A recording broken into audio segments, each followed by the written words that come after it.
또 정말 이거는 우리가 분노를 금치 못할 만한 상황인데요. 한 가지 또 계엄 관련한 계엄 이후의 정황이 발견된 것 중에서 윤석열이 계엄이 해제된 이후 12월 4일에 미국에 공문을 보냈대요.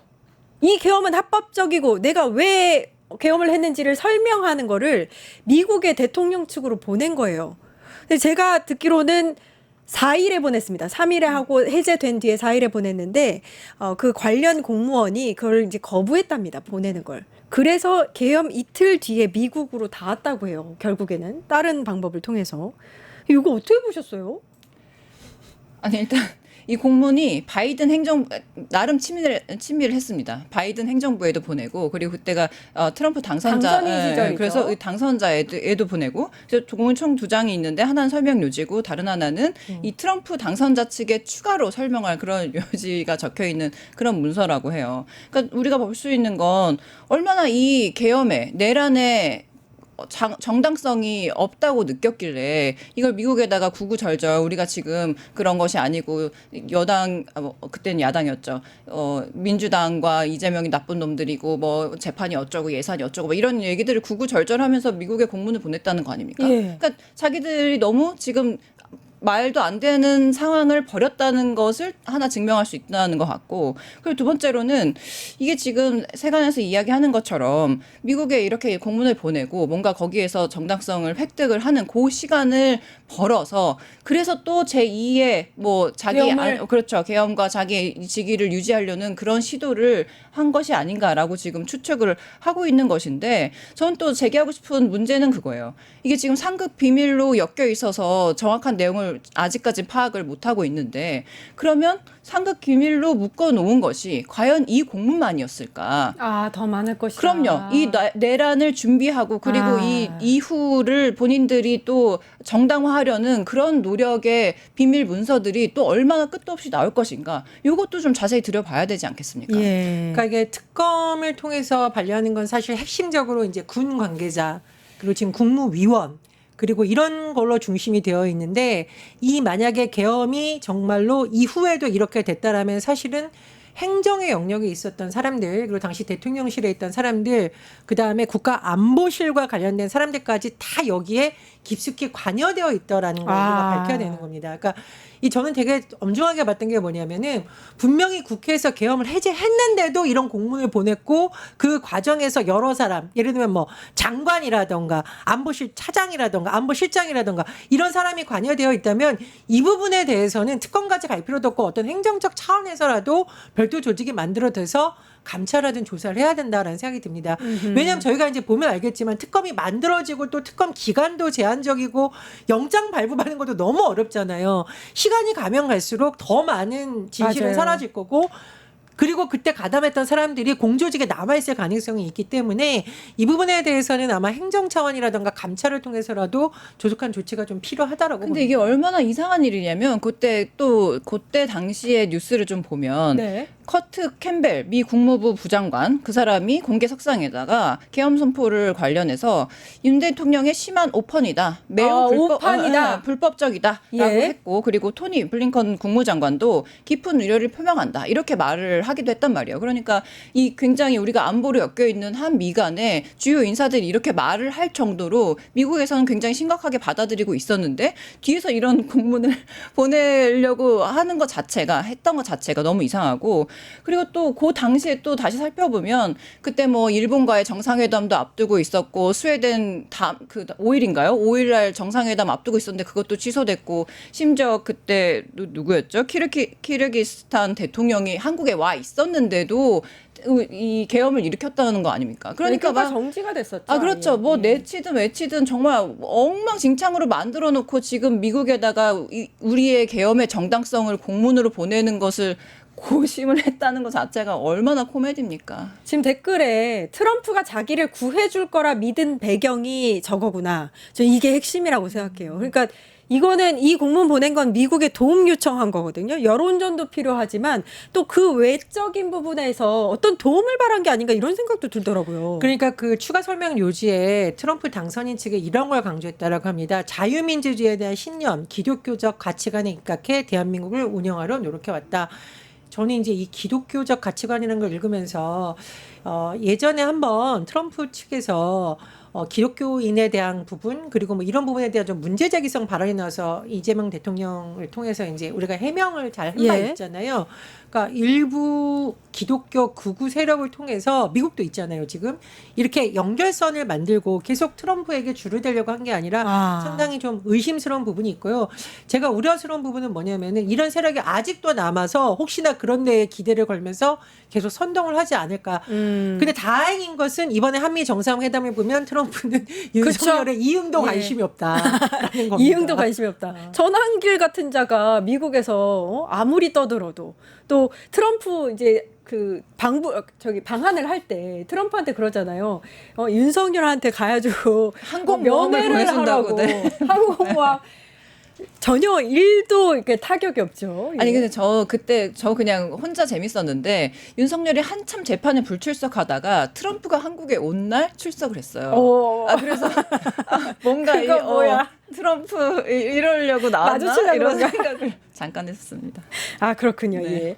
또 한 가지 요거는 사실 알려지기는 했는데 그 의미가 조금씩 더 이제 알려지고 있는 것 같아요. 이게 뭐냐면 그 대북 공작을 위해서 몽골에 입국을 했던 블랙 요원 2명이 체포되는 사태가 있었는데 그러니까 이게 계엄 관련 준비와 연관이 있다는 얘기가 있더라고요. 예. 저는 이게 굉장히 안타까운 게 뭐냐면은 이른바 블랙 요원들이 있습니다. 정보 관련해서는 국정원에도 있고 아마 지금 국군정보사령부 정보사에서 있는 걸로 알려져 있는데 그 요원들이 11월 18일 정보사령부 요원 2명이 몽골에 갔다가 그러니까 대북 공작을 위해서 갔다가 체포가 됐다는 거예요. 이 사람들이 블랙 요원이래요. 근데 몽골 당국 이걸 알고 있었다.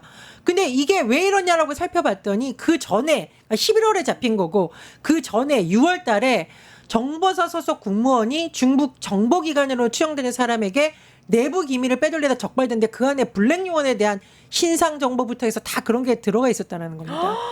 그러면 사실 이 정도가 되면은 해외 정보망이 와해된 상태고 제가 보기에 이건 정말 말도 안 되는 상황이거든요. 그럼 어떻게 해야 됩니까? 조직 개편해야겠죠. 그리고 다른 요원을 선발해야 되고 중요한 것은 뭐예요? 블랙 요원들을 보호하기 위해서라도 여러 가지 개편을 해야 되잖아요. 근데 없었다는 겁니다. 도대체 왜? 이거는 사실상 이 정보사라는 조직이 블랙 요원들을 보호하고 정말 정보 수집이라든가 국가안보를 위한 활동을 하고 있었던 것이 아니라 비상계엄을 준비하는데 그 조직을 이용하는 몇몇 사람들이 조직을 잡고서 움직였었더니가 이런 게 된 게 아닌가라는 지금 되고 있는 거고요. 박선원 의원이 이제 국회 정보위원이잖아요. 예. 이런 거를 굉장히 지적을 했는데 저는 최근에 안규백 국방장관께서 지금 군대에 대한 개편을 하고 있는데 예. 해외 정보망이라든가 또는 우리 블랙 요원 보호를 위해서 이런 부분도 제대로 점검이 돼야 된다. 이게 좀 우선적으로 돼야 될 것 같다는 생각이 드는 게 방금 설명해 주신 대로 정보사 소속 공무원이 중국의 정보기관원에게 준 거예요, 이 정보를. 그래서 체포됐다는 거잖아요. 그럼 너무 심각하지 않습니까? 아니 그것도 그런데 그 전에 어떤 또 우리가 또 지금 잊어버렸던 기사가 있었냐면 그러니까 북한에 대한 공작 그런 비밀 업무를 주로 맡는 이 정보부 여기가 12.3 계엄 사태에서 핵심 역할을 맡았다. 예. 이게 제기가 된 바가 있습니다. 왜 그러냐면 오랜만에 등장하는 김용현 전 국방장관이 예. 이 겉으로 드러나지 않는 이 정보사 조직을 계엄의 친위 부대로 사용하려고 노력을 했었다는 거예요. 그러니까 어떻게 그것을 하려고 했었냐면 장관으로 취임한 뒤에 정보사를 그러니까 아까 말씀하신 그 이유로 정보사를 해체하겠다라고 해체 수준으로 개편을 하고 기억나요. 그렇죠. 예. 개편을 하고 그다음에 국방부 장관이 직접 보고를 받는 국방정보실을 신설하겠다. 그거 이상했어요. 그때 기억납니다. 그렇죠. 그러니까 지금 이 정보부를 국방부 소속에 두고 자기가 지금 한 라인으로 연결해서 요 정보사를 그러니까 아무도 드러나지 않고 북한 정보를 다루는 요 정보사를 마음대로 사용하려고 했다라는 정황이 드러나기로 했던 겁니다. 그것도 그때부터 계엄을 준비한 거예요, 그러면? 우리가 노상원이라는 인물이 이 시점에서 다시 등장을 하는데요. 정보사가 누구에 의해서 움직였느냐? 정보 사령관을 했었던 노상원이라는 사람의 명령에 따라서 계엄 때 움직였다 지금 그런 예, 얘기 다시 예. 제기되고 있는 거잖아요. 그러니까 성관위에 난입해가지고 서버 촬영하고 또 일부는 정치인 체포조로 그렇죠. 되겠다. 한마디로 국군의 이 정보를 담당해야 될 중요한 조직이 일부 윤석열의 수하들로 이루어진 사람들에 의해서 거의 그 장악이 됐고 심지어 블랙 요원들의 이런 것까지 빼돌려졌는데도 문제는 뭐냐면은 제가 보니까 그 내란에 관련된 정보사 대령 같은 경우가 정보 유출을 했던 범인의 직속 부서장인데 3개월 직무 분리되고 여단으로 복귀했다. 그러니까요. 이건 한마디로 이 조직이 다 망가져 있다라는 겁니다. 예. 그리고 노상원은 당시에 신분이 민간인이었어요. 예. 한 국가의 정보사가 민간인에 의해서 움직였다는 것도 말이 안 되는데 정치인 체포조 대기조로 활용되었다. 이거 정말 문제가 있는 겁니다. 그러니까 아니 지금도 그러면은 그 똑같은 여단에서 그러면 일을 하고 있다는 거잖아요. 거기에 있다는 겁니다. 이거 너무 심각하지 않습니까? 청관이 장악 임무를 준비했던 그 정보사 대령이 3개월 후에 계엄 3개월 후에 그냥 직무가 분리돼서 똑같은 여단으로 가 있다. 아, 빨리 개편이 돼야 되겠다. 정말 심각한 상황이다. 이런 생각이 들고요. 그러니까 이게 지금 그냥 뭐 이것도 다 의혹 제기 수준인데, 그러니까 이 정보 유출에 관련해서도 사실 일반 보안 사고도 아니고 이게 굉장히 긴밀한 정보 아닙니까? 예. 그러니까 이게 유출되는 것도 너무 이상하고 외부 유출이 제한되어야 맞는 건데 이게 지금 그러니까 정보망에서 유출이 된 것이 아니라 예전에 이 사람이 유출한 사람이 정보에 접근할 수 있었을 때 그때 개인 컴퓨터에 뭐 다운을 받아서 유출했을 수도 있다 뭐 이런 얘기도 나오는데 어쨌든 유출을 하는 과정에서도 이걸 지금 유출하도록 눈 감아 준 것인지 그러니까 이 정보사를 장악을 하기 위해서 이미 사전 작업을 예전부터 지금 진행해 온 것인지 이런 의혹도 밝혀져야 될 부분입니다. 예.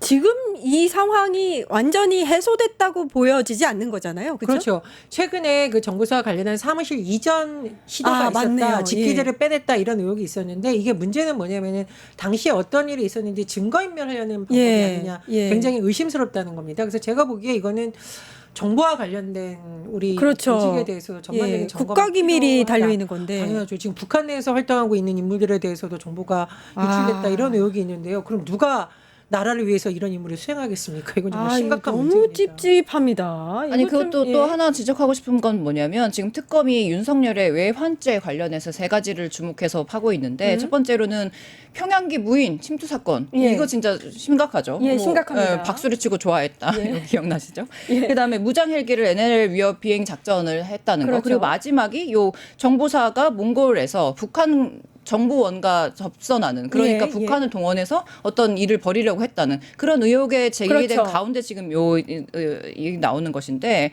근데 여기에서 또 주목해야 될 게 뭐냐면 내란을 작년 12월에 일으키기 며칠 전에 그러니까 작년 11월 말에 이 정보사 요원 3명이 몽골 수도로 한 번 더 간 겁니다. 또 가요? 그렇죠. 그러니까 11월에 한 번 가가지고 이 사람들이 적발이 됐는데도 한 번 더 보내는 거예요. 그러니까 아니 이게 왜 그럼 남은 임무가 있었다는 건데? 그렇죠. 그러니까 이 사람들이 지금 특검에서 들여다보고 있는 것은 단지 그냥 뭐 정보를 넘겼다라던가 아니면 몽골의 어떤 기관에 잡혔다 이게 아니고 잡히고 다 밝혀졌는데도 또 몽골에 우리 정보사 직원들을 보내서 어떤 임무를 수행하려고 했는 것인지 그것이 비상계엄 사기 선포하려고 놔둔 D-Day의 일주일도 남지 않은 그 시점에 왜 몽골로 또 보낸 것인지 이 부분까지 지금 밝혀야 되는 아주 중차대한 일이 남아 있습니다. 그 되게 중요한 그럼요. 거를 말씀을 마지막에 또 짚어주셨습니다. 정치한 언니들 달림님이 생방인가요? 라고 물으셨는데 여기까지 합니다. 네, 4시 50분에 오셔야 돼요. 내일도 합니다. 4시 50분에. 정치한 언니들 여기까지 하겠습니다. 전예현 민주연구원 부원장님, 이지혜 전 민주당 상금 부대변인님 고생해 주셨습니다. 감사합니다. 네, 내일 오후 4시 50분 다시 찾아뵙겠습니다. 함께해 주신 여러분 감사합니다.